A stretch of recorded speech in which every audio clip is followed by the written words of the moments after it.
So this is a teaching for women. It's a teaching on the Rainbow Covenant. And I'm going to show you that nowhere in the Bible, Messiah made unclean animals clean. And this covenant, which is one of the covenants of promise, you have to keep in order to be grafted into the Commonwealth of Israel, still stands, okay? So if you go to Genesis 6, you can read from Genesis 6 through to Genesis 9, and you'll read about this covenant. If you go to Genesis 7, you can read verse 2, and it shows you that there is a distinction between groups of animals. There are clean animals and unclean animals. So this is supposed to indicate to you and make you think, why is that? Noah was commanded to take of every clean beast by sevens, male and his female, okay? So of every group of clean animals, there was 7 pairs of each, okay? And then Jehovah commanded him to take of every unclean beast by 2, male and his female. So 2 of each kind, male and his female. If one of the animals of unclean kind would be consumed, then there would be no preservation of its kind, okay? The amount of clean animals was sufficient enough for Noah to consume them and offer sacrifice out of them, because in Genesis 8 you will see that Noah offered clean animals on the altar. The promise that was given to Noah, which came with Rainbow Covenant, was that no flesh will be cut off by a reason of waters of a flood, right? And Jehovah said that he won't destroy the earth by floods ever again, right? He put a token of this covenant, which is the rainbow, and it's for perpetual generations, okay? This covenant speaks about not eating blood, right? And distinguishes between clean and unclean animals, okay? In Isaiah 66, you see that those who eat swine's flesh and hide themselves, purify themselves behind a tree, which is idolatry, they will be consumed. Isaiah 65 and 66, these are chapters that speak about endless judgment, okay? So, and it says in verse 16 that Jehovah will plead with all flesh by fire and sword, okay? In Deuteronomy 14, if you go to this chapter, this peculiar people, this peculiar treasure, Exodus 19 mentions where the 10 Commandments was given, first covenant of promise, the holy covenant of peace. The same verbiage you see in Deuteronomy 14, and it says that these peculiar people, holy nation, God's people, will not eat nothing abominable, which is unclean animal, okay? In Acts 10, you have Peter's vision, which is about the people, right? So in this chapter, right, where it says beasts of the field, this was referred to as Gentiles, those who were outside covenants of promise. Northern kingdom was scattered within the Gentiles and was devoured by it. So when you read about the beast of the field, you have to think people, okay, who are outside the covenants. And in Peter's vision, Peter was shown that he no longer can call any man unclean, because through obedience to the covenants of promise, they can be grafted into the Commonwealth of Israel, okay? Because there is no Jew or Greek, bond or free, male or female, but all are one in Yeshua, right?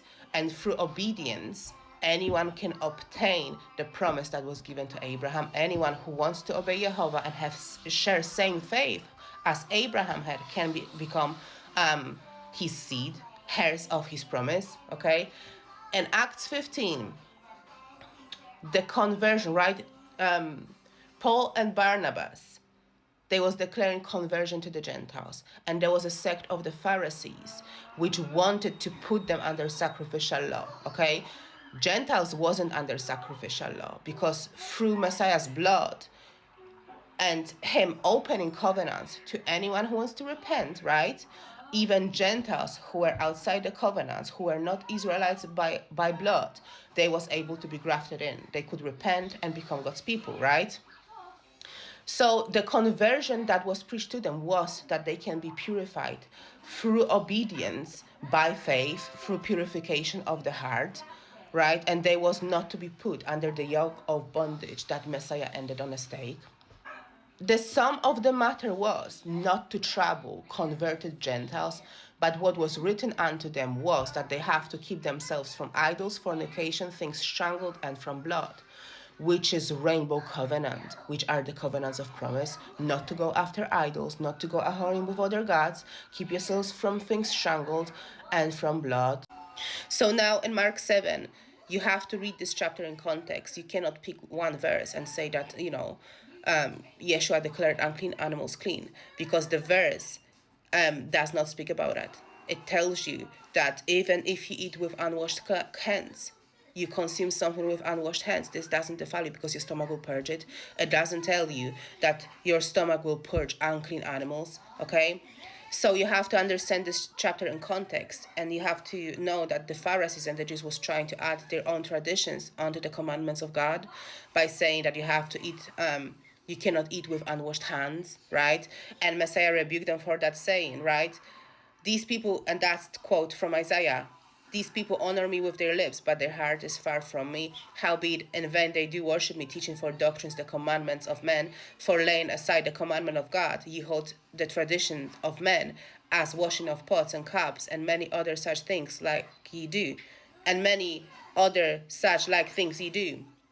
For well ye reject the commandment of Jehovah, that ye may keep your own traditions. And then Messiah explains what defiles a man, and that's what proceeds out of the heart, like evil thoughts, wickedness, deceit, lasciviousness. Verse 22, I'm reading, thefts, covetousness, blasphemy, pride, foolishness, that all these things are evil and they come out of the man, but not what goes into a man defiles him, right? And when he says in verse 19 that because it entered not into his heart, but into his belly, and goeth out into the drought, purging all meats. That's a question. It's not a statement, it's a question, right? You need to see that in verse 16, Messiah says, if any man have ears to hear, let him hear. That's how Messiah was ending his parables. And his parables were written to divide wheat from the tares, because wheat will hear. Their ears are circumcised. So they will not presumptuously take the verse out of context, saying that they can now follow the traditions of their pastors because they inherited lives of the forefathers, so they can eat unclean animals like pig, and that's what you Christian women do in the churches. So you have to be aware that Messiah said that. He who have an ear, let him hear. Because tares will not hear. Tares will say that verse 19 says that they can go and eat swine. What this means, verse 19 means that if you eat food with unwashed hands, your stomach will purge it. That's what it means. It doesn't say you can go and eat unclean animals. But unclean meats will still defile you, because what is unclean remains unclean, okay?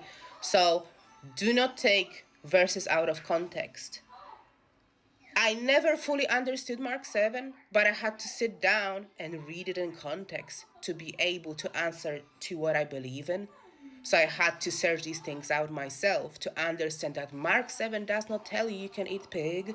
It doesn't tell you that Messiah declared all foods clean, and declared this word in many translations had been added. So you have to be aware of the line pen of the scribe, okay? If you read KJV, which I read from, which preserved idioms, Bible is written in idioms, and the best translation to read is KJV because it preserved idioms. You won't see this word. This is not even a statement. Verse 19 isn't a statement. If you read it out of context, you would think, okay, maybe that's what it means. But because you don't read line upon line, here little, there little, precept upon precept, you don't see these things. So start reading the Bible as you're supposed to, and then you will understand biblical doctrine, and then you will stop rejecting Rainbow Covenant, which is one of the covenants of promise you have to keep to be God's people. So repent, because the time is at hand.